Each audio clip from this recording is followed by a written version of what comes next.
Prisão preventiva de um jornalista por crime de opinião. Pedido de extradição porque possui um canal monetizado. Esse é o crime. O ponto mais básico nisso tudo é o seguinte: nada importa do que você pensa sobre o blogueiro em questão, ou não deveria importar.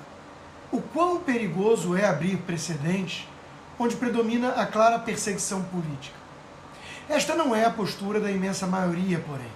Mesmo em círculos que se dizem liberais ou até conservadores, há uma multidão que vibra com decisões arbitrárias dependendo do alvo. E isso é algo bastante temerário, é o caminho para a tirania. Não por acaso Lord Acton comentou que a liberdade sempre teve poucos amigos sinceros na história. Quando o arbítrio bateu a porta do humorista Danilo Gentili, por exemplo, eu saí não em sua defesa, mas na de um princípio de liberdade. Não importa o que eu penso do sujeito em questão, que não é nada muito elogioso. Nem ele entendeu isso, porque rebateu dizendo que não precisava e não desejava a minha ajuda. Quando o arbítrio bateu a porta dos antas fofoqueiros, eu saí em defesa, não deles, que não merecem, mas de um princípio da liberdade. E faço exatamente o mesmo agora com Alan dos Santos, que é alvo claramente de um arbítrio. Um juiz amigo meu comentou em off: eu nem descarto a hipótese de ter crimes de calúnia ou injúria ali cometidos pelo cara, mas nunca vi esses crimes justificarem prisão preventiva. Tudo tem uma primeira vez, porém. E ele acrescentou: são tempos muito estranhos, afinal, todos os corruptos foram absolvidos ou liberados e a criminalidade grave agora é xingar ministro do Supremo e pedir golpe militar. O duplo padrão salta aos olhos. Há um salvo-conduto para os verdadeiros criminosos, ainda mais aqueles associados ao esquerdismo. Já os adversários do sistema são punidos não só com o rigor da lei, o que já seria desigualdade, mas com a invenção de novas leis do nada. Papel aceita tudo, como explica o juiz. Então sempre há um fundamento, entre aspas, razoável. Ainda mais no direito, que é uma ciência bem pouco empírica. Mas o problema é o julgador olhar quem é julgado, ao invés do fato objetivo que é julgado.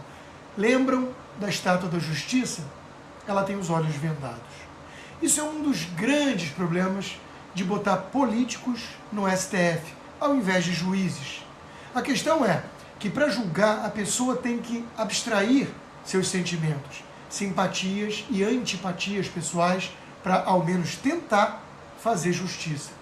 E um cara que foi político ou jurista com viés político a vida toda simplesmente não vai entender isso ao chegar cinquentão no Supremo. Palavras do juiz. E ele conclui: por essas e outras que acho complicado o STF ter competência para julgar ações penais originárias, as que nascem no próprio Supremo, e recursos nos processos criminais que vêm de baixo.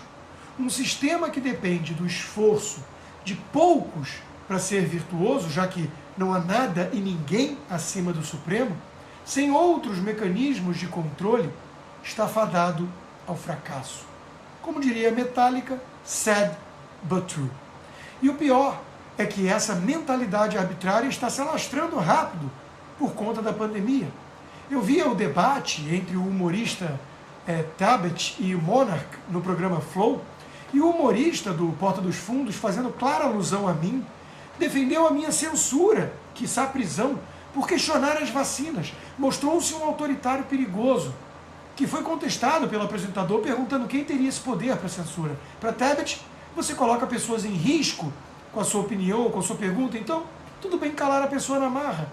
Uma besta autoritária cá entre nós, que não compreende o sentido da liberdade de expressão. Logo ele, que tenta fazer humor, algo que depende da liberdade, iconoclasta até, para ofender tudo e todos.